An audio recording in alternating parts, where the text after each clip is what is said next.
Welcome to Jeeves & Co with me, Miriam Cates, and joining me until 7 o'clock, I've got my panel, Charlie Downs, political commentator, and Paul Embry, trade unionist and broadcaster. And as always, I want to know your views about the topics we're going to be discussing, so please go on gbnews.com/your say, and we will be reading out some of your opinions later on in the show.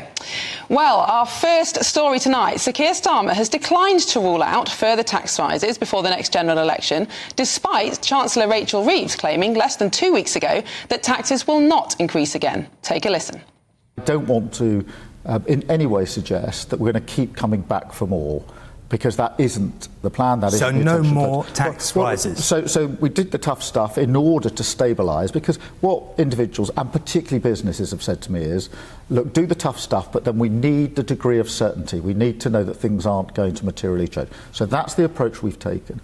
What I can't do is say to you there are no circumstances unforeseen in the future that wouldn't lead to any change at all. Well, just last week, the Chancellor explicitly ruled out further tax rises in an address to the CBI, where she told business leaders, "I'm really clear, I'm not coming back with more borrowing or more taxes." Taxes are, of course, at a record high at the moment, but can or even should further rises ever be ruled out? And would you be willing to pay more taxes if needed? Charlie, the Prime Minister's wise, isn't he? He can't rule out a war, a major fiscal event that might mean he has to raise taxes.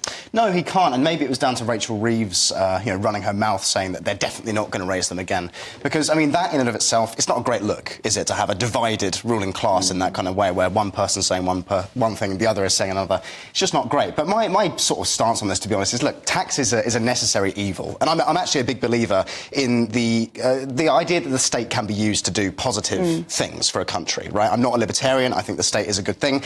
But the question is who, right? Because at the moment, our state is occupied by idiots who clearly don't know how to spend our money. For example, at least £23 billion a year is being spent explicitly on foreigners. So this is things like foreign aid, on which we spend about 15 billion, housing asylum seekers, about 5.5 billion, and so-called climate aid, which is approaching 5 billion. So these are areas that are obviously wasteful, obviously not in the interests of the British people, and it should be there that our government looks for cuts first, rather than immediately going and taxing ordinary people. Because as everyone knows, that just makes people poorer, doesn't improve the country. Paul, he's right, isn't it? It's not an objection to paying tax in principle that people have. It's whether or not they believe that money is being well spent.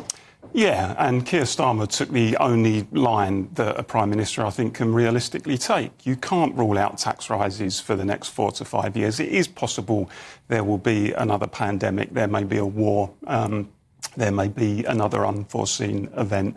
The real question is, where do those tax rises, if they are necessary, where do they fall? As someone on the left, I think that there are pretty grotesque wealth and income inequalities in this country at the moment.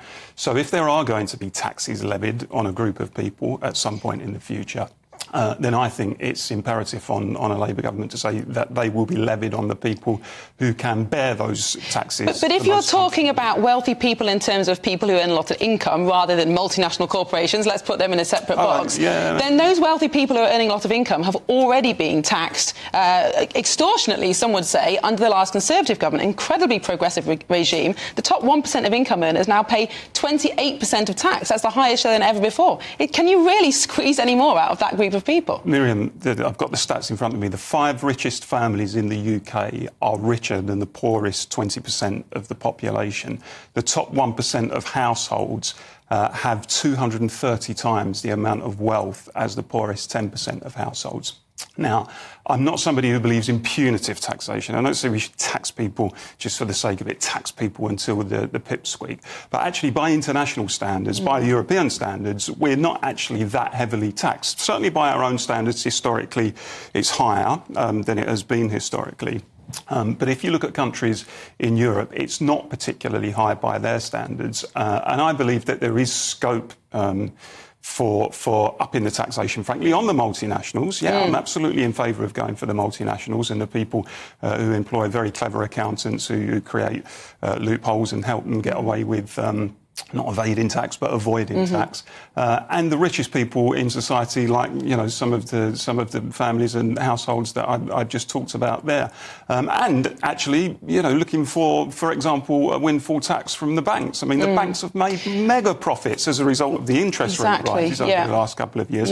Unexpected excess profits. Why shouldn't we go to them for a few billion? Yeah, I mean that's right, isn't it, Charlie? There are people who can afford to pay more tax, but do you think there comes a point when actually it's a disincentive to work? If you've got a marginal tax rate of 60%, let's say, as some people do, not necessarily the very wealthy, but people crossing tax bands, why would you do that extra shift at work if you only keep 40p of every pound? Moreover, it's a disincentive to live here. Like, not just not to work. It's just why would you remain in this country if you're not going to get a fair day's pay, right? Because of taxation. It's just, it's logical that you would leave. But this is the problem with the kind of... And the other thing about this topic, actually, about tax, that I don't see a lot of people ever talking about, is the more fundamental question about what this says about how our country has changed. Because I think that there is a world where if you have a cohesive, high-trust society where everybody feels they belong, where everybody feels a sense of shared identity, shared nationhood, belonging, taxation becomes... there is a sense that it's your duty to pay tax.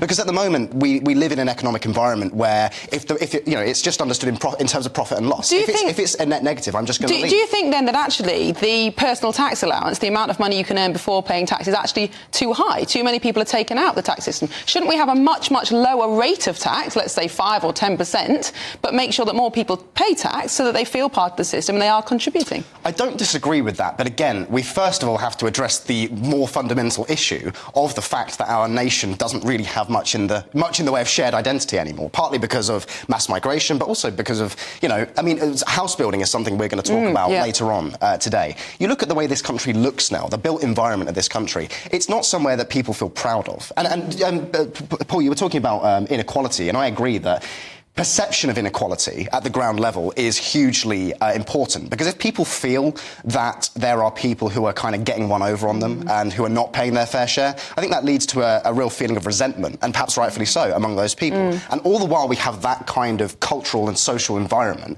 this really, we're talking about issues that are downstream from that when we talk about tax. Charlie, it reduces economic performance as well. Wider inequalities actually reduce economic performance. So it's important, I think, for any nation, not just from the point of view of having a civilised, cohesive nation, but in terms of economic performance, to make sure that there aren't those hideous inequalities. Yeah, one of the things we've seen in recent... social unrest. Yeah, one of the things we've seen in recent days is the number of people on disability benefits, and the problem is that the differential between benefits and low-paid work is now so small that it's often not worth coming off those benefits. But just before we move on to the break, isn't the problem, though, in this country, and in fact in the whole of the West, that actually tax rises are not mostly due to government excess or waste? They're actually a function of an ageing population. We don't have enough people coming into the workforce. We've got lots and lots of people claiming pensions. I mean, aren't tax rises just absolutely inevitable unless we increase the birth rate? Well, we need growth in the economy, Miriam. That's the key thing. We've had 15 years of stagnation in the economy, and until we get growth, until we